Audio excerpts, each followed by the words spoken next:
कुसुमपुर। चारों तरफ खेत, टूटी कच्ची सड़कें और रात होते ही ऐसा सन्नाटा कि जैसे हर चीज किसी डरावनी शक्ति के अधीन हो। यहां गांव में कुछ दिनों से रात में लोग एक एक करके गायब हो रहे हैं और इन्हें कौन गायब कर रहा है ये कोई नहीं जानता। इस वजह से यहां के लोग रात में बाहर निकलने से डर रहे हैं। वीरेंद्र शहर में रह रहा था। उसके पिता की हाल ही में मौत हुई थी और अब उसे अपने पुश्तैनी घर और जमीन के कागज पूरे करने के लिए कुसुमपुर लौटना पड़ रहा था। शाम का समय था। आकाश में हल्की धुंध थी और सड़कें लगभग अंधेरी। वीरेंद्र ऑटो में बैठा गांव की ओर बढ़ रहा था। ऑटो वाला चुपचाप ड्राइव कर रहा था। वीरेंद्र ने मजाक में कहा, भाई रात में तो काफी सुनसान रहता है यहाँ। ऑटो वाला बस एक ही बात बोल पाया, साहब कोशिश करना रात को बाहर मत जाना। रास्ता लंबा और धूंध से भरा था। वीरेंद्र ने बाहर झांक कर देखा तो उसे सड़क किनारे खड़े पेड़ और खेतों के बीच से गुजरती अजीब सी परछाइयां दिखाई दी। हल्की हवा से पेड़ों की शाखाएं जैसे फुसफुसा रही हों। वीरेंद्र ने खुद से कहा, बस शहर में रहकर ही अच्छा था। ऑटो धीरे धीरे गांव के मुख्य चौक पर पहुंचा। वहां का दृश्य वीरेंद्र को हैरान कर गया। पूरे गांव में सन्नाटा था। कोई दुकानदार नहीं, कोई आदमी नहीं। चौपाल खाली थी। कुत्ते भी अपनी जगहों पर भौंक रहे थे। वीरेंद्र ने ऑटो वाले से कहा, भैया आप जाओ। ऑटो वाला सिर हिलाकर चुपचाप वहां से चला गया। वीरेंद्र अपने पुराने घर की ओर बढ़ा। पुराने रास्ते, टूटी सीढ़ियां और जर्जर दीवारें उसे बचपन की याद दिला रही थीं। घर का दरवाजा अजीब तरह से बंद था। वहीं उसे अपनी बचपन की दोस्त मंजरी दिखाई दी। मंजरी अब अकेली रह रही थी। उसका चेहरा थका हुआ और डरावना लग रहा था। मंजरी ने धीरे से कहा, और वीरेंद्र इतने साल बाद कैसे हो, क्या हालचाल है और यहाँ आना कैसे हुआ? हाँ मंजरी, मैं ठीक हूं। मैं बस अपनी पुश्तैनी जमीन का कुछ काम पूरा करने आया था।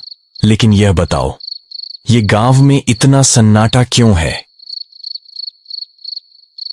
वीरेंद्र, हर रात यहाँ कोई ना कोई आदमी गायब हो जाता है। कोई आवाज नहीं, कोई निशान नहीं। बस सुबह जमीन पर एक काला निशान मिलता है, जैसे किसी ने उन्हें जला दिया हो। वीरेंद्र ने हंसकर कहा, मंजरी, ये सब मनगढ़ंत बातें हैं। गांव वाले डरावनी कहानियां बनाते हैं। अगर तुम इसे हल्के में लोगे तो शायद बाद में पछताओगे। रात में बहुत अजीब चीजें होती हैं। आवाजें, परछाइयां और कभी-कभी नाम पुकारने वाली आवाजें।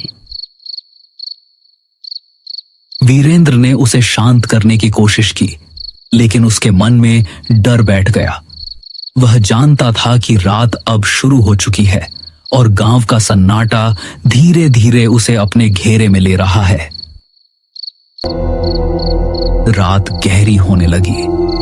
वीरेंद्र घर के पुराने कमरे में बैठा, धुंध से ढकी खिड़कियों के बाहर झांक रहा था। हर खिड़की पर अजीब सी परछाइयां गुजर रही थीं। कभी हवा में फुसफुसाहटें, कभी दीवारों के पीछे किसी का नाम पुकारना। वीरेंद्र ने सोचा, यह सब अजीब है, लेकिन उसके पास समय कम था। वो डरते डरते सोया। अगले दिन जमीन और घर के कागज कंप्लीट करने थे। वो धीरे धीरे गांव की गलियों में घूमना शुरू करता है। वहां हर घर का दरवाजा जल्दी बंद होता है, कोई बाहर नहीं दिखता, चौपाल बिल्कुल खाली। कुत्ते भी अजीब तरह से घूर रहे थे। वीरेंद्र ने महसूस किया कि जैसे हर कोई डर के साए में रह रहा हो। तभी उसे गांव का पुराना पंडित दिखाई दिया। पंडित बुजुर्ग और गंभीर थे। उनका चेहरा समय की मार झेल चुका था। पंडित ने वीरेंद्र को देखते ही गंभीर स्वर में कहा, वीरेंद्र, तुम यहां क्या करने आए हो? पिताजी के जमीन के कागज पूरे करने, लेकिन ये सब अजीब क्यों है? यह गांव शापित है और यह श्राप उसी जमीन से जुड़ा है जो तुम्हारे परिवार की थी। वीरेंद्र हैरान रह गया। उसने पूछा, कैसा श्राप? तुम्हारे दादा ने इस जमीन पर एक मंदिर गिरवाया था। उस मंदिर में एक रक्षक की आत्मा थी जो गांव की रक्षा करती थी। जब मंदिर टूट गया, आत्मा कैद हो गई। अब यह हर रात किसी इंसान की आत्मा खींचती है ताकि अपनी कैद से मुक्त हो सके। वीरेंद्र ने पंडित की बातों को बड़ी गौर से सुना, लेकिन उसके भीतर डर बैठ चुका था। वीरेंद्र ने पंडित की बातों को सोचते हुए रात बिताई। आसपास के धुंध और आवाजें उसे लगातार परेशान कर रही थीं। दीवारों के पीछे फुसफुसाहटें, हवाओं में नाम पुकारने की आवाजें और खिड़कियों से गुजरती काले साए उसे मानसिक रूप से कमजोर कर रहे थे। अगले दिन वीरेंद्र ने तय किया कि वह उस जगह जाएगा जहां मंदिर था। उसे जानना था कि क्या सच में यह श्राप उसके परिवार की गलती का परिणाम है। वीरेंद्र, मत जाओ वहां, यह खतरनाक है। तुम्हें शायद बचकर नहीं निकल पाओगे। मुझे सच्चाई जाननी है। अब डर कोई काम नहीं आएगा। रात का समय था। पूरा गांव वीरेंद्र को रोकने की कोशिश कर रहा था, लेकिन वीरेंद्र ने हिम्मत दिखाते हुए आगे बढ़ना तय किया। वीरेंद्र उस जगह पहुंचा। चारों तरफ जली हुई मिट्टी, टूटी दीवारें और बीच में एक पुराना बुझा हुआ दिया पड़ा था। वीरेंद्र ने धीरे से दिया जलाया। जैसे ही लौ उठी, जमीन हिलने लगी, हवा में सिसकारियां गूंजने लगी। वीरेंद्र का मन डर से कांप रहा था। तभी मंजरी वहां पहुंचती है, लेकिन उसका चेहरा बदल चुका था। उसकी आंखों में अब शैतानी शक्ति दिख रही थी। मंजरी इंसान नहीं थी, वो वही राक्षस की आत्मा थी जो मंदिर टूटने पर कैद हो गई थी।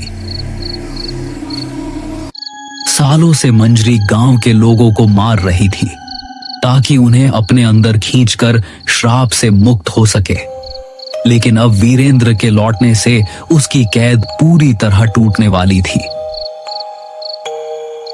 मैं अब तुम्हें नहीं छोड़ूंगी। तुम्हें निगलने के बाद मैं इस श्राप से मुक्त हो जाऊंगी। नहीं, मुझे छोड़ दो। लेकिन आसपास धुआं फैल जाता है। धीरे धीरे वीरेंद्र गायब हो जाता है। गांव में अब केवल सन्नाटा और हवा में हल्की सिसकारियां रह जाती हैं। सुबह गांव में अफवाह फैलती है। वीरेंद्र भी उस राक्षस के चंगुल में फंस गया। गांव के लोग अब और अधिक डर के साए में जीने लगते हैं। कुसुमपुर की धुंध अब और घनी हो जाती है। सड़कें, पेड़, खेत और पुराना घर सब कुछ जैसे वीरेंद्र की कमी को महसूस कर रहा हो। मंजरी अब पूरी तरह शक्ति में गांव में घूमती है। हर रात वह नए शिकार ढूंढती है और कोई नहीं जानता कि अगली रात किसका साया दीवारों पर रह जाएगा।